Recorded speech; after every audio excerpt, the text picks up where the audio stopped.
মই এটা দেখিছো বহুত সাংবাদিক সকলে গুৱাহাটীৰ পৰা আহা দিল্লীৰ পৰা আহা তেখেত সকলে নিজে নিজে নিউজ বনাই আছে আপোনালোকেতো মোক খুদিবই নালাগে এটা সময় আছিল ইভেন ভৈৰৱকুণ্ডত বহি পেলাই আপুনি কথা মুক্ত মনেৰে কথা ক'ব পৰা নাছিল আজি ভৈৰৱকুণ্ডত আইতে সবে আহি পেলাই ইয়াতে আমাকো গালি পাৰিব পাৰে আগত বিপিএফে আমাক ডাঙৰ ডাঙৰ পাঠাৰ লৈ পেলাই পলিটিক্সত ওয়েলকাম কৰিছিল মই যেতিয়া ইলেকশনত খেলিছিল কোকৰাঝাৰত মোৰ কনভয়েত এটাক কৰিছিল আজি তেখেত সকলৰ বিপিএফৰ যিজন হেড হয় তেখেতে মটৰসাইকেল লৈও ঘূৰিব পাৰে সোশ্যাল মিডিয়াটো আহি আছে সো গতিকে এই পৰিবেশ হিটুই পৰিৱৰ্তন আগতে কোকৰাঝাৰত 5টা বজাত মানুহ যাবলৈ ভয় কৰিছিল এতিয়া 1টা বজাতো ঘূৰি আছে মটৰসাইকেল লৈ পেলাই 11টা বজাতো ভাত খাই ফুৰিছে সবে মানে হোটেল খোলা আছে কিবা আছে এইটো পৰিৱৰ্তন গাঁৱে গাঁৱে কাম হৈ আছে ঘৰবিলাক আগতে হোৱা নাছিলে ঘৰ হৈছে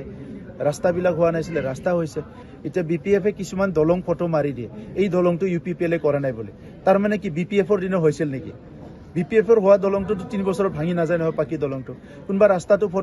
ফটো মাৰি প্লাই ইয়তে সোশ্যাল মিডিয়াত দিছে যে ইউপিপিএলে এইটো ৰাস্তা বনোৱা তাৰ মানে বিপিএফৰ দিনত বনোৱা ৰাস্তা নেকি এটা ৰাস্তাটো 10 বছৰত ভাঙি যাব নালাগে নহয় তো সেই কাৰণে আজি আমাৰ পুৰা ফোকাস ইনফ্ৰাষ্ট্ৰাকচাৰ ডেভেলপমেন্ট